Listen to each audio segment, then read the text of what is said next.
Tonight, Justin will present all he knows about blockchains and AI. Very interesting. Comme je vous disais, Pascal Indy, j'ai organisé le Meetup Crypto Montreal depuis 2017. C'est notre 35e événement ce soir. Donc, toujours intéressant de voir des nouveaux visages. Donc, merci d'être venu. Vous êtes déplacés. On en a environ pour une heure et Une heure quart, peut-être, ça dépend aux questions. Une heure et demie selon les questions. Oui. Donc, voilà, je te laisse le plancher. Welcome to Crypto Montreal. This is the 35th edition. We do in French, in English, sometimes in my head, but those are personal. And so thank you for coming, and I'll leave you on this. So cool. This is your floor. Thank you. Thank you. Okay, I'm going to give the presentation in English. Oh, let me try to turn on this mic. Testing. Okay, is that right? Yeah. So I'll give the presentation in English. If you have questions, tu peux me demander en français aussi. My French isn't so good technically, but maybe I can try to answer, or somebody else can answer. I'll just try to explain it at least slowly in English. So I'm going to talk today about decentralized and collaborative AI on blockchain. So the goal for this project is to be able to share machine learning models by putting them in smart contracts on the blockchain. And you can also think about this like a crowdsourcing platform. So I'll explain what all that means. First, I wanted to do a little plug of my own to promote the Radical Exchange meetup that I host actually. So we have an event October 16th where Glenn Whale, one of the authors of this book, Radical Markets, that kind of started this whole radical exchange movement. And one of the reasons I bring it up here is it's also pretty popular in the cryptocurrency space. The founder of Ethereum, Vitalik Buterin, talks to Glenn and works with Glenn. So we'll be talking about some of these ideas that are promoted in the book. It's a pretty interesting space. You can ask me about that too later. Okay. Back to main topic, decentralized and collaborative AI on blockchain. So this was initially developed here in Montreal by myself and a few colleagues upstairs in our research lab, where we worked on this. Actually, it started as a hackathon project. And then I was able to convince some other colleagues to also get interested. So I'm Justin Harris. I was working with then a postdoc from our New York lab, Bo Wagner. So he helped me solidify some of the ideas, bring in some ideas from prediction markets, and write a paper for this. Now he's an assistant professor at University of Colorado Boulder. Okay, so today I'll give an explanation about what I'm actually talking about. I'll explain why I want to do this on blockchain, and it's not just about hype and AI blockchain combining these things. We'll talk about some of the machine learning models that we do. We'll see how time goes. We'll probably slip in a break there. And then I'll talk about some of the incentive mechanisms and why we're using blockchain to sort of validate these things. And then I'll do a demo, and I'll talk about some of the potential and kind of my grand visions for this type of project. So what are the problems that we're trying to solve, and how did we get to this? So I think a lot about personal assistants, because that's what my experience is in. I was at a startup called Maluba that was purchased by Microsoft about 3 years ago. So most of us upstairs, not most, but a lot of us in the research lab upstairs came from that startup Maluba. And we had experience working on personal assistants. So you can think of stuff like Siri on your phone, Google, Cortana, stuff like that you talk to. We weren't doing the audio transcription. So just after the audio's already turned into text, how to process that. Like figure out what you're actually talking about and the keywords. So when you say like, wake me up at 9 a.m., we have to know that's about an alarm. When you say like, play some tunes by Led Zeppelin, then we have to know that's about music, and then the artist name is Led Zeppelin. So I have a lot of experience doing stuff like that, but it's really hard deploying these systems, especially like figuring out scaling. You know, if you follow blockchain space, figuring out scaling is just very hard in general. There's a lot of hardware constraints that you deal with when dealing with these AI systems, not just about like training on GPUs that you probably heard about, but even once you want to deploy, doing these runtimes on CPUs is usually fine, but still figuring out these things and handling load and scaling and all that is complicated. And then even once you figure out all those things, you want to keep your models that you've deployed and trained up to date. So it can be very difficult to even like do this crowdsourcing process of collecting the data, train these things. The world changes, so the way people say things, maybe you collect something for like pictures of food, there's new foods, there's new better quality cameras and so on. Like keeping these things up to date is very difficult. So figuring out an update process, whether you want to like use reinforcement learning or even just to retrain, how often, how do you collect that data is difficult.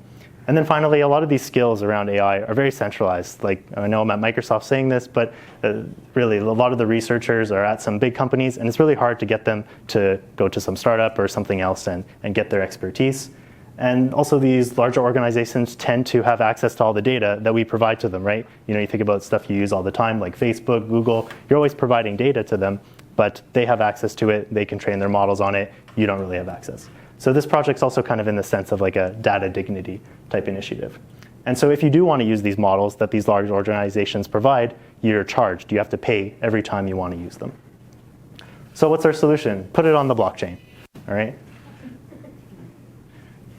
Okay, so why do we want to do that? So I think about this in a few ways. You can improve models that you already use every day. So think about this almost like Wikipedia, right? If you want to make a change and share this information with some people, you could change the article, but most of us don't. I checked today, there's not that many Wikipedia accounts that are actually active. So you still read Wikipedia and get the advantages of those, even if only a few people want to actually improve these products. So this system is a way to improve products for people and give people access to this data. So you could think about like Cortana, these personal assistants. Maybe you have some medical data that you're willing to share about a disease you're passionate about or something to help find cures for it. Or you just want to fix like your favorite face swapping filter. So we published a research paper and I presented at the IEEE conference on blockchain. And it got some good press and stuff. Some people wrote some good analytics and articles about it. And now we're developing this as more of like a research project at Microsoft. Okay, so take a step back a bit. That's kind of the overview of the project. I'll explain a bit about blockchain and stuff for those that aren't aware. So when you can think about blockchain very simply, just like a database that you store information, or even just like an Excel spreadsheet is the analogy I like to make. You can put some information there, except the key things, and I'm being very general with like most public I'm wearing this like armband thing. Sometimes it's a little finicky. Okay. Blockchain. So you could think about it like a database where you store information, but effectively, whenever you want to update it, you can't delete that history. So people will always know everything that already happened to it. And that's why people like to use them for currency. That's very valuable, right? Or like supply chain management, where you want to make sure no one's going to delete the information that happened before. And the way this is done is that when you get some new information, you process it into a hash. And then when you add a new block, the hash for that block also depends on the hash for the previous block. So you can think about these hashes just as like, if you can represent data as numbers, maybe just like a sum, adding up all those numbers and it creates a hash. That's a bad way to do a hash, but that's just a simple example here. So then when you get a new block, you have the hash from the previous one the hash of the new one depends on the previous one. So then you're chaining them because you have the chain of these hashes and your data is stored in blocks. All right, smart contracts. So we're storing this data in smart contracts, these models, these machine learning models. So I'm using the Ethereum blockchain. Not that I'm like promoting Ethereum or something. It's just very friendly for developers and very easy to work. Well, it's one of the easiest to work with, I'll say. So the Ethereum blockchain, you have this public data, but the nice thing is that you also have this public code that you can store on there. So if you think on contrast, where like normal ways to share code with people, put it on GitHub, people can see it, that's pretty good. But let's say Facebook put all their code on GitHub, you never can actually be sure that what you see and what you run when you go to facebook.com or in the app is actually what they put on GitHub. They could lie, right? You don't know what's happening in their backend servers. With smart contracts, you know exactly which contract you're talking to, what's going to happen when you execute it, and you can try it yourself and run it and make sure that you know what's going to happen. So these Ethereum nodes are all over the world, pretty global, and we usually in general think about it not really going down. There can be times where there's too many requests and you might have to pay a lot to get a request processed, but basically instead of like advertising that 99% uptime that most companies would talk about or like most cloud providers would talk about, I like to think about it as 99-year uptime, where Ethereum's already been around for a few years. So you think about it at least as being around longer than a lot of startups that would have started at that time. So if you're a startup trying to market your services, then maybe your clients don't really trust you and say like, I don't think you're going to be around in 5 years to actually service this thing. Maybe this solution would work for you, putting your models on a blockchain to share them. So why are we using blockchain and smart contracts for this project? Well, it's nothing too specific. It's pretty much any advantage that any application you might want to put on the blockchain with smart contracts has. Like stuff I mentioned, you're taking advantage of things being public, persistent, decentralized, so you don't worry about like models becoming unavailable. you have transparency and trust in that you kind of see what's actually being executed. In particular, I'll talk about like possibility for financial rewards later. So you want to be sure that what you're actually doing, you do have a chance to get a reward and get a payment later, and that you trust that it's going to happen. Also, that models can change over time. So like I mentioned before, a big problem with machine learning applications is that data changes and stuff, and you want to make sure that your models can change. And as they change, you also have like versioning built in, similar to like source control.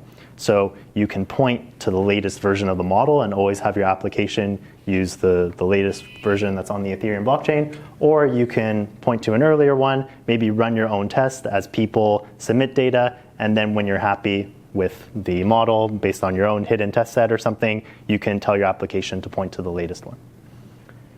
And maybe it also simplifies payment. Whereas like other crowdsourcing systems, if you heard of like Mechanical Turk, Crowdflower, Figure 8, stuff like that, people, they have to set up bank accounts and whatever and payments to them. So here we can rely on the currency that these blockchains already use.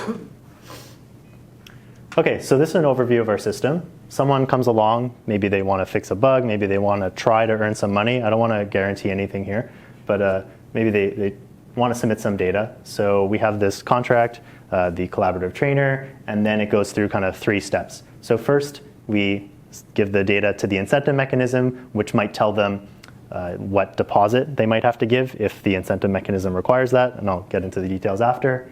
And then we add the data to the data handler, where we'd store the data on the blockchain and some metadata about it, like who added it, the deposit, and so on. And then finally, we can update the model. And then prediction is available for anyone to use for free because they're just reading data off the smart contract.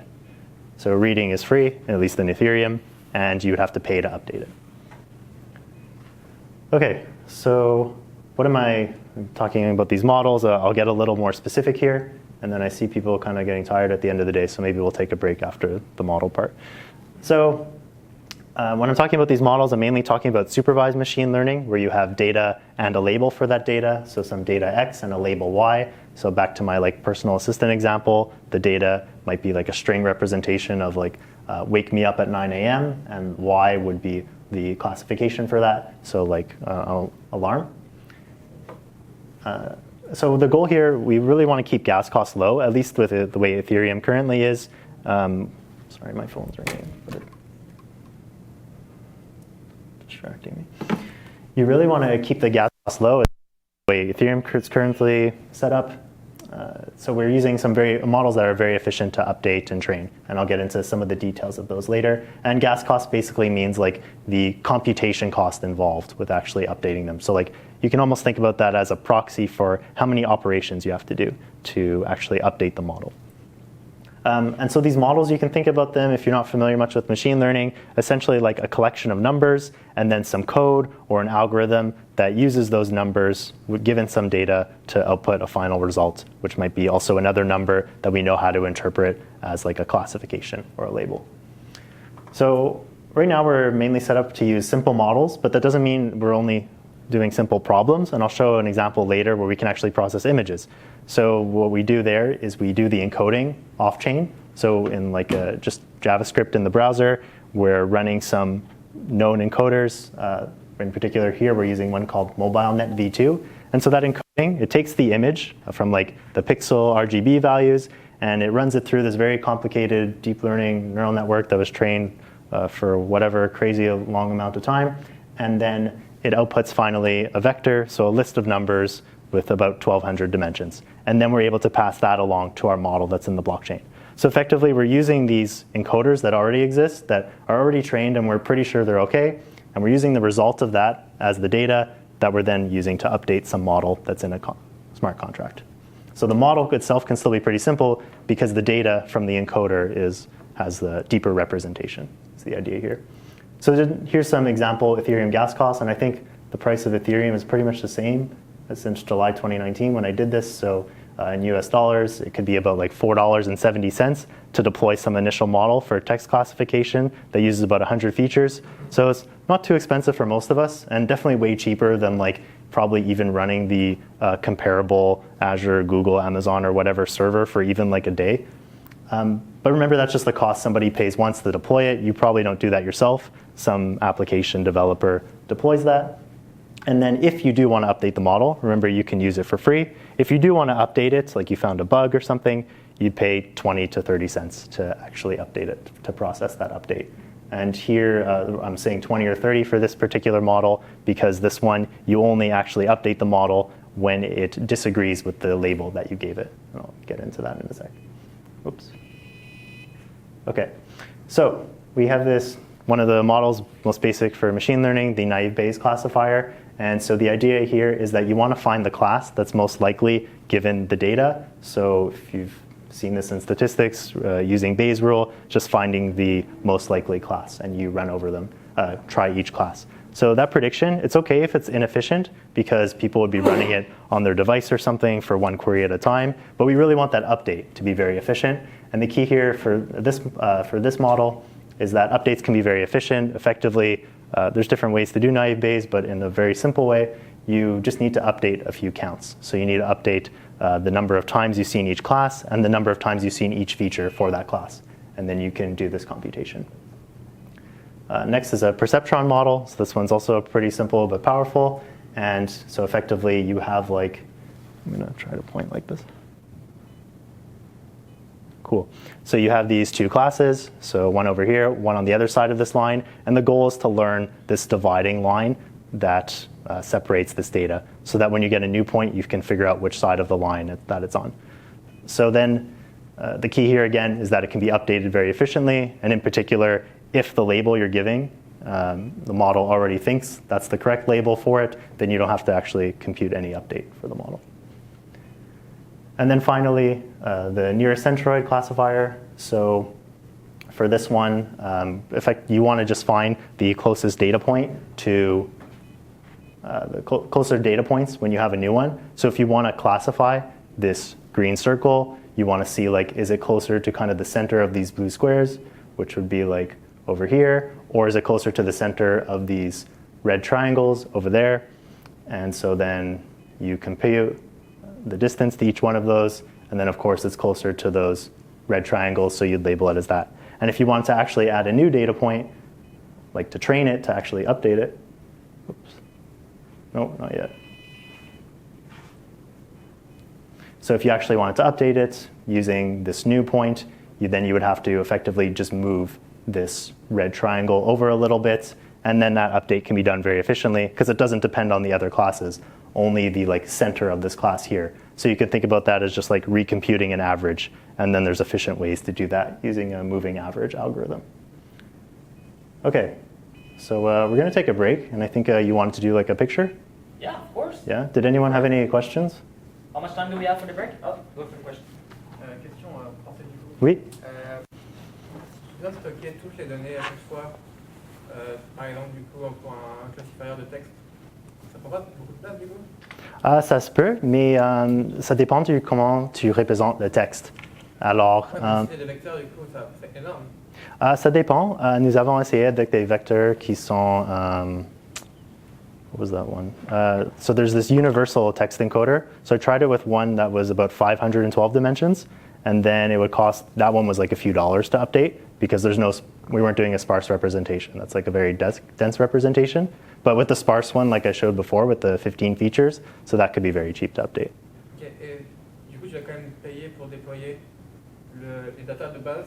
Oui, c'est ça. Il faut entraîner en premier toi-même, et that model doesn't have to be very good. It can just be pretty simple, and then people are going to add more data to update it. That's the idea. En fait, il y aurait peut-être potentiellement plusieurs gigas de data, plus le modèle qui ferait plusieurs MO, disons, dans la blockchain Ethereum que tout le monde stocke. Je ne sais pas ce que j'ai compris là-dessus. Je disais qu'il y aurait possiblement, disons, 2 gigabytes of data. Oh, okay. Yeah. Into your blockchain Yeah. for one model. Yeah, exactly. So that might be very bad for Ethereum, but effectively, yeah, you're paying for this. If you're willing to pay for it, there's a lot of people that argue, why should you discriminate against the data people are adding? So yeah, there's like maybe more theoretical problems here. Like, is Ethereum really the best place to do that? I don't know. Probably not, right? It's also going to increase, it's going to cost you a lot of money doing that. Yeah, so it might cost you money. It'll increase the gas prices and stuff. Yeah, it's possible. Like I was saying before, I'm mainly doing Ethereum just because like a proof of concept, popular and stuff. Probably Ethereum's not the best place to do it, but for now, yeah, why not? And I think if it did get popular enough to be like CryptoKitties and take it down, then that would be pretty cool. Like, I'd be honored to make something that people use that much. But yeah, well, it wasn't very used very much. I mean, that for like one weekend, yeah. But maybe it wasn't the best thing. It's a scary thing for any business that wants to get into it. It is scary, but in a way it was good that it promoted Ethereum, and then yeah, there were some problems, but it's like, hey, showing that it can kind of handle this load, but that we do need to still address scaling issues. Well, I mean, that's the whole debate right now, scalability. Yeah, right? and how to fix scaling. And a huge thing that's constantly being talked about. And I think it drives it more, but I heard about other chains that might be better, like Genosis or something, and there's other ways to do it. Well, mainly here I'm trying to promote it as a research project, that's all. Yeah. Anything else about chain concerns? Yeah. Yeah, you said running it on an Amazon web server will be more expensive than putting in the Ethereum blockchain. So maybe I was comparing like that $4 thing. So like to deploy once. So it's for a really simple model, it might be cheaper in Ethereum, but if you want to do something more complex. Yeah, exactly. If you want to do it more complex, yeah, you probably could not even do it in a smart contract for now.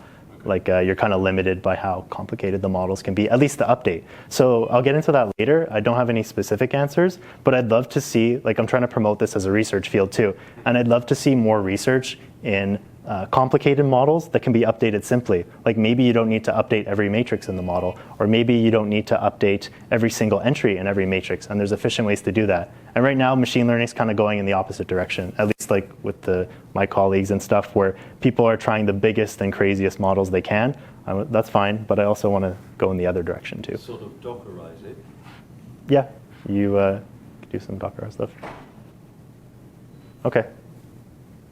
All right. Picture? Yeah. How much time do we have?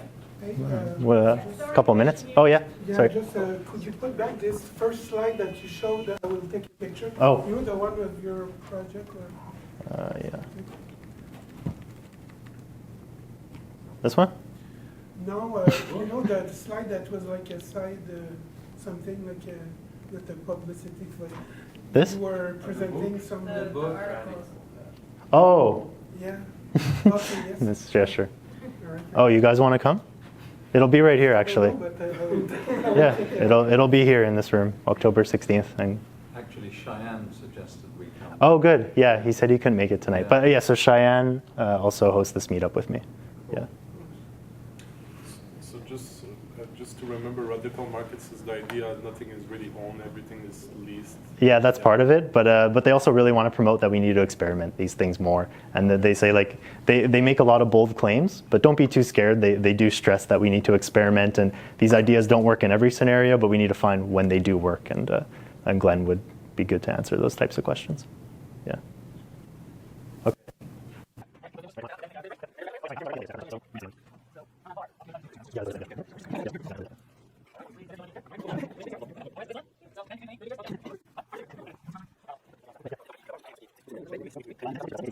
We're talking about like getting people to submit good quality data to train these models. So how do we actually get them to do that? So in our paper, we analyze a few different ways we can do that, and we have some simulation code. And I should mention, all our source code is available on GitHub with MIT license, so it means you can take it and do whatever you want with it.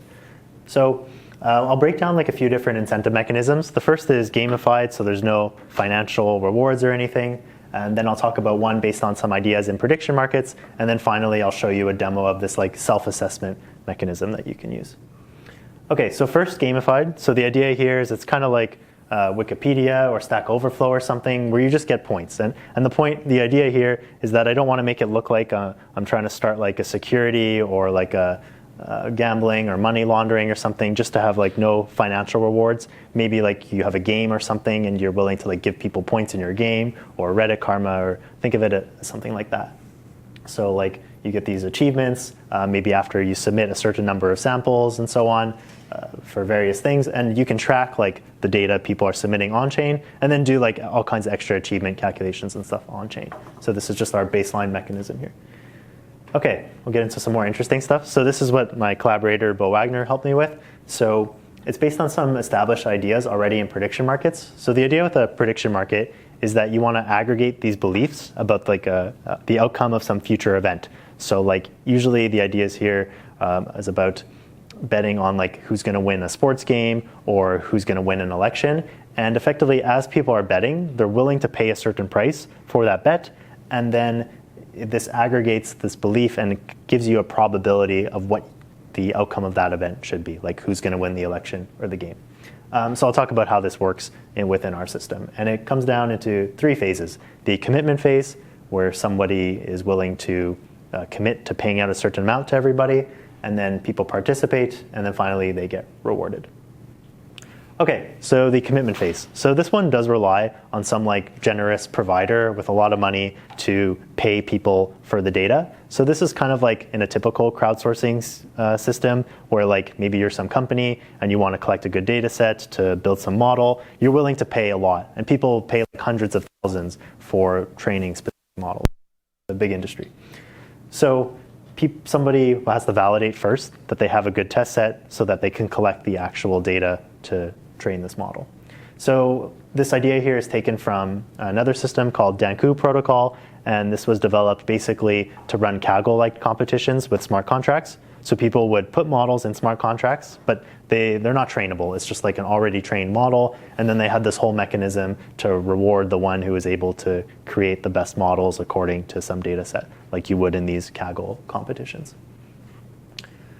So someone has to prove that they have a valid test set first to validate the data that people are providing. So they break up the test set into a few portions, and they first just commit to the smart contract a hash for each of those portions. Then the smart contract randomly chooses one. For those that know, I won't get into specifics about randomness in smart contracts. We'll just assume it's doable theoretically. And it picks a few. So it picks a few hashes randomly that they have to validate, and then they submit the portion of the test data that goes with those hashes. So if you're someone who wants to come along and improve and submit some data to the model, you can check the actual test set data and make sure that it makes sense and you're willing to contribute, and then follow the reward phase that I'll talk about next. So next, once this test set's all been submitted and stuff, we start the participation phase, where people submit training data, one sample at a time, and a deposit.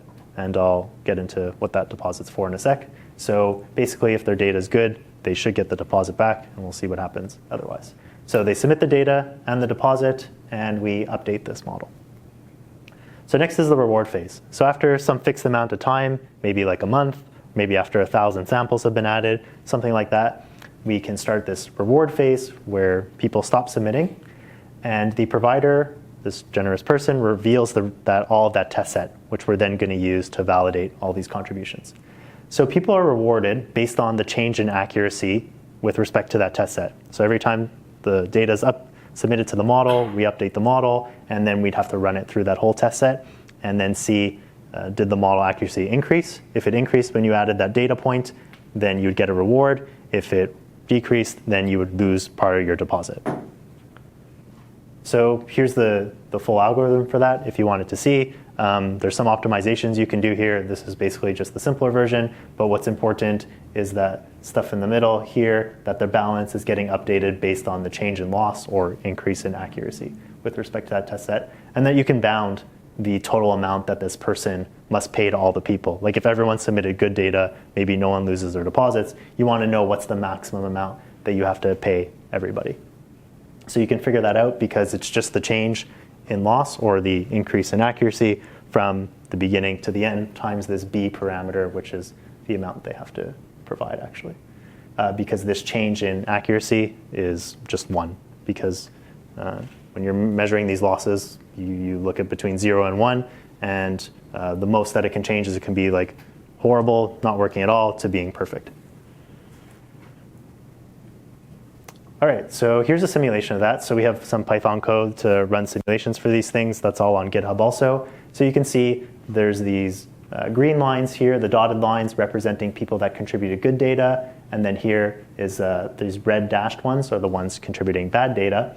And you see like the people who submitted bad data, they're kind of dropping off and their balance is staying at 0. And then the green ones, they're able to profit, their balance being above this 100% line. So this blue line is kind of like a theoretical maximum accuracy for the model. And then you'll see it in a sec. That black line, it's the current accuracy based on training with all that data. And it's actually able to improve over time as long as nobody's adding too much bad data and there's enough people adding good stuff. So the key thing here is that you really want to show people what's this accuracy, maybe not on the real test set, but on something, or people can make their own.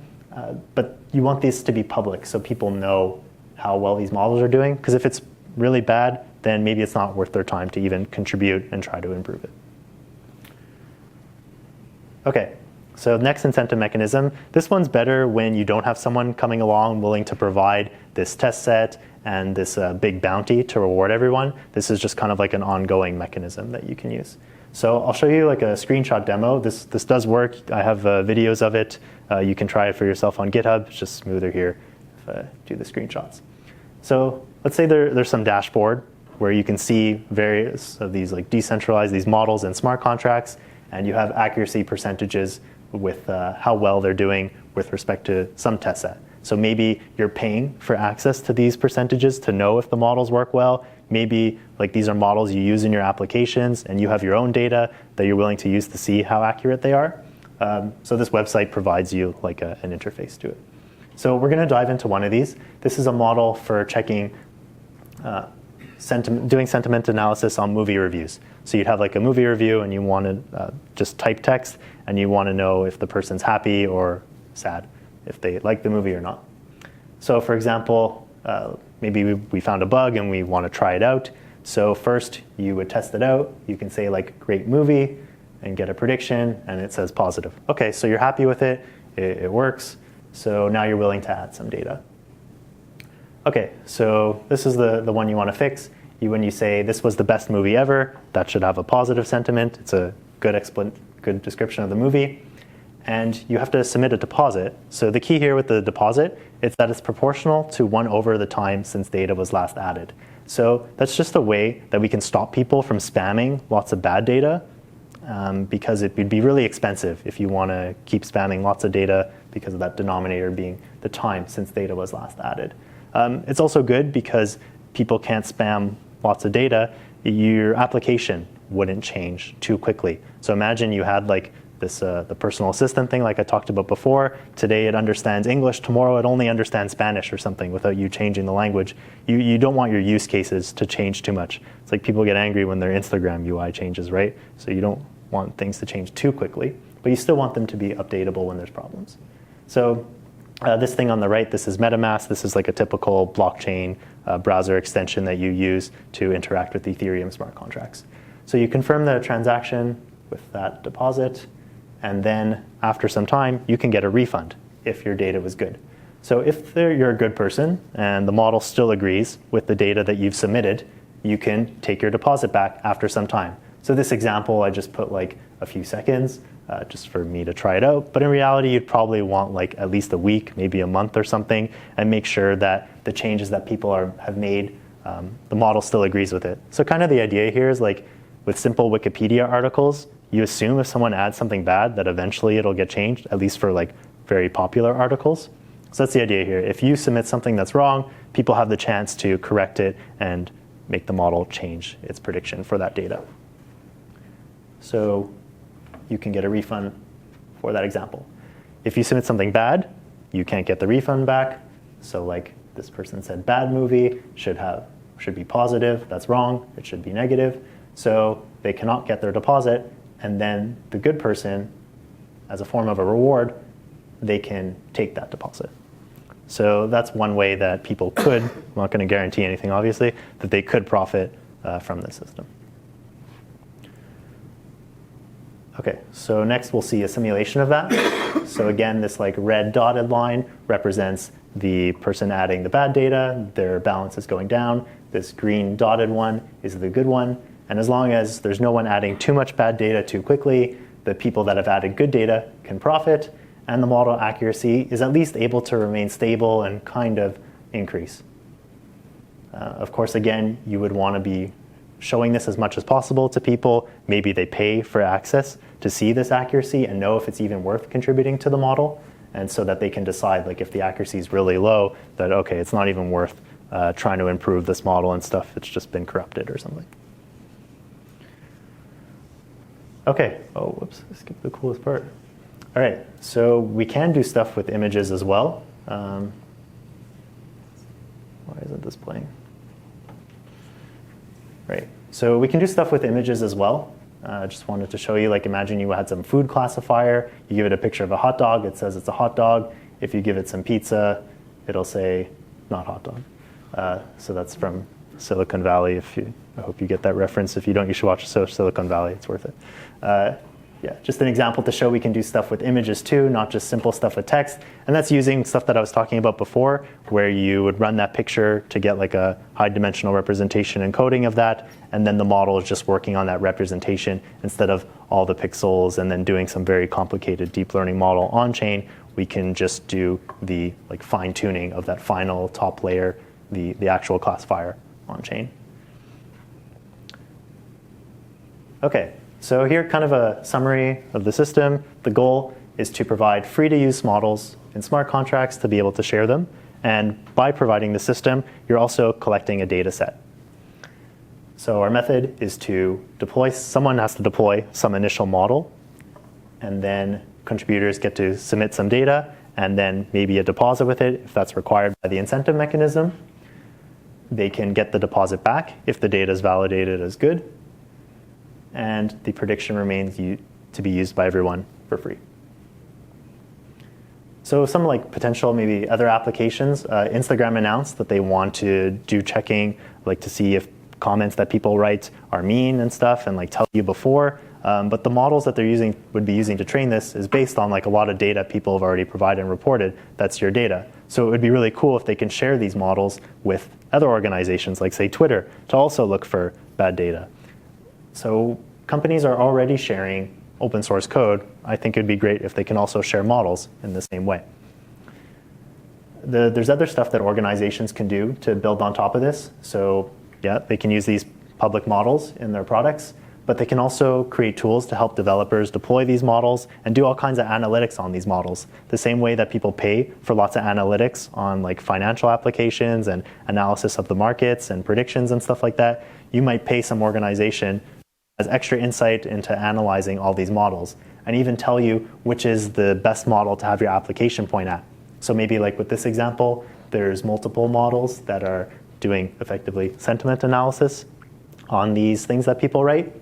If they could tell you like, oh yeah, there's like 6 different smart contracts that you could use, and we think this is the best one right now because according to our test sets, this works the best.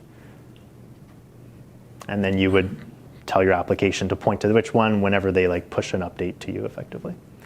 So for consumers, you can improve products that you already use. So instead of maybe paying more for the services could be cheaper, and you just pay when you want to update these models because these organizations would be saving money by not having to deal with like hosting cost for these models. And maybe there's a chance for rewards. I don't want to guarantee anything, but if we find your data is good, you might be able to get a reward. For the developers, it would create some ease in managing deployed models. You don't really have to worry about it too much. The model's already deployed on the Ethereum blockchain, and then people can use it for free because it's just reading, and they effectively like download it into their application and cache it there, like whether it's a browser or a phone app. You would get analytics for your models, and then, like I said before, services to direct you to the best model to use for your application. So some of the next steps for us, this is like a research project that we're trying to promote. I'm not trying to create or an ICO or whatever. Microsoft Research is fine. It's very comfortable to be there and develop this as a research project.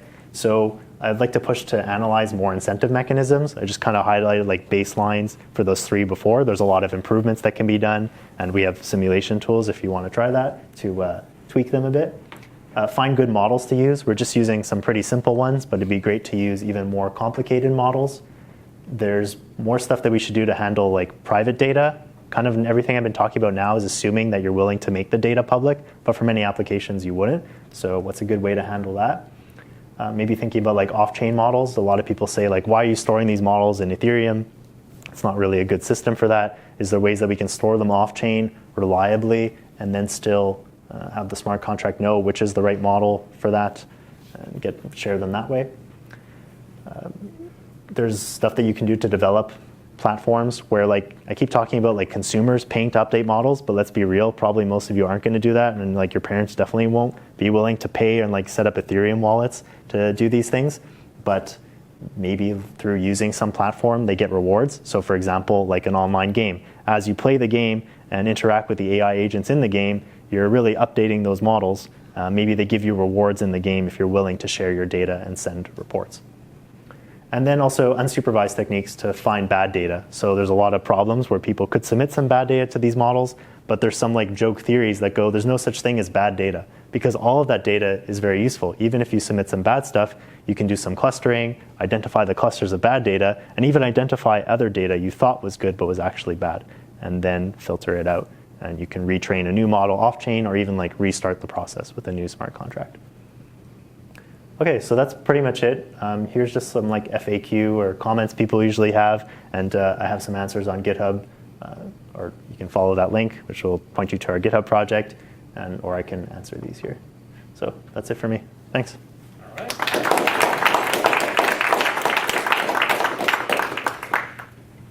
Any questions? Yeah. Yeah, actually, I have the last question. So if I deposit money and if it's a good data, I get my deposit plus a reward. Yeah. And if it's a bad data, I lose my deposit and it goes to someone who contributed good data will get that reward. Yeah. So what if no one gives bad data? So that's good. How does that work? Yeah, that's good. Imagine like Wikipedia where nobody was writing anything bad. That would be great. Then you just have these applications where people are giving good data, and then you can trust that the model works. So like kind of the idea here is you want to create all these mechanisms so people don't even give bad data to begin with. So then maybe you won't profit, but then it's not like a typical crowdsourcing thing that people do like a job as a way to make money. You're just doing it to improve some application that you already use. That's all. I think Everypedia is doing something similar. What's it called? Everypedia? Everypedia. Oh, I've never heard of that. Yeah, it's live and it's scaling. Cool. It's essentially built by the guy who built Genius. Don't know that one. Genius. Oh, okay. That sounds familiar. Yeah, which then became Genius, and they've essentially built a better Wikipedia. Everypedia. Better incentive mechanism. Good to know. I should use that as an example. Yeah, good to know. It's actually quite good, and they sort of built it on EOS. Okay. Which is, but it's working, and it's an interesting thing to look at. Okay, cool. Wikipedia. Thanks. This sounds similar to Steemit. Is it possible? Yeah, so Steemit, that's the social network, and people get like rewards for contributing, right? I don't know how the incentive mechanisms work there exactly, but yeah, there's probably some similarities. Oh, and Everypedia, they just put up a paid for backed, and it's really good. A paid for backed? Yeah. What is that? Like the exchange that launched? Yes, exactly, and it's quite a good page. So Okay. Oh, a page like above backed. Okay, I see. Okay. Yeah, you had a question? Are there any plans from Microsoft to try to do something like this, but on the Bitcoin blockchain? To turn it into a product, or is it like a research? It's more of a research thing. I'd love it to turn into a product eventually. There's no specific plans or anything yet. But it's like what I'm trying to promote to them at Microsoft also is it's not necessarily like we even need to care about these models, but Microsoft's really good at like providing developer tools, right? So we could provide, like I was saying in some of the earlier slides, yeah, I was being vague, but that's where I'm trying to push it actually, where I think the real value is for Microsoft at least, is to say, like we can do all kinds of analytics to help people monitor models that are on the blockchain and also create tools to help people deploy them. We don't have to have our own. I'm curious if you have heard about Pandora Core. He's doing AI basically, but on the Bitcoin blockchain. Okay. Pretty advanced. Like. I've heard about some stuff on the Bitcoin blockchain, like they were doing, what are those little models that Stephen Wolfram's always talking about, the cellular automata stuff with Bitcoin blockchain. But Microsoft is also working Okay. on identity, decentralized identity protocol on the Bitcoin blockchain. Oh, I didn't realize it was Bitcoin. Because I know some of the people Yeah. doing the decentralized identity, like Glenn Whale is kind of involved in that. Yeah, And some people, okay, I didn't realize they were using Bitcoin. That's interesting. Because I always thought about like scripts on Bitcoin as not being like full Turing complete smart contracts. Layer. Okay, it's a layer 2 thing. Okay, yeah. Yeah, for sure. Okay. Interesting. Do you know Thanks. Augur? I've heard of Augur, yeah. So they run prediction markets, right? Yeah. And that's an interesting one because like my collaborator, Bo Wagner, he does like prediction market research and stuff. So he uses Augur a lot as examples and stuff. Yeah, so I think, did you have a specific question actually? No, I wanted to know your opinion about that. So Augur is really interesting, and we looked at it for like some things here. So Augur, maybe you can correct me, but like there's prediction markets on there, and people kind of vote on what they think is going to be the outcome of a game or election. And there's some interesting stuff there where, like, in particular, if people disagree on the outcome, so that maybe that's applicable here. Like, if people disagree about some data that's been added, there's like ways that they can argue about that, right? And have different voting systems for like, they do this interesting thing where like people can vote. So a bunch of people vote on what they think the outcome is, and then they have to agree. But people can try to lie, and then they just keep getting more people to vote until finally it results in a fork of the Ethereum blockchain if they can get to that. So I think there's some interesting ideas. I'm not sure how much it applies here. Yeah, but that's all I really know about Augur. Okay. Really? No other questions? Yeah? So it's more of like curious for your opinion about it. I mean, like obviously it's like an incentive mechanism. So like, you know, reasons why someone would want to be posting things on a prediction marketplace versus just like, you know, there are like, you know, upvote, downvote sites, you know, the Reddits, those types of things, which are like, you know, somewhat different. But I was wondering, like, you know, in let's say a project like the Libra project. So in a world like that, you think that you think that is an incentive mechanism in itself that could, you know, help. I'm not sure much about the incentives within Libra. I thought I meant with that like yeah. I'm not sure much about like the incentives within Libra, but I think I don't know if Ethereum's really the best blockchain for this. Maybe there are others. Maybe Libra makes sense. I looked really quickly into like their smart contract stuff and their move language, but I'm not sure if it's ready yet for this. Yeah. Yeah, I mean, like their whole thing is that, like, I mean, it's built on the world's largest social platform. So it's like, I mean, you use the example of like sentiment analysis. So like IMDb, it's like, you know, you have the reviews there, and that, like, it's interesting. If someone is looking for a review on a movie, but it's not like the center. I think, you know, my manager would actually like that, because he's always trying to get me to like think about like people needed Ethereum wallet, for example, to work with this, right? So that could be like a big barrier. If we did stuff with Libra, yeah, that's definitely possible. The thing I worry about with Libra is that it's actually, I've seen people go so strong to say it's not even a blockchain, strictly speaking, according to the protocol. That doesn't mean it's bad. It's more of like a centralized system, but it's definitely something it can look more towards. Yeah. Ideally, like, I'm just using Ethereum as examples, and people can write it in all kinds of language for other platforms. Yeah. Okay, that's it. If you have other questions, there's links. You can find me on GitHub, or you can figure out my email if you really want to. Thanks. Yeah.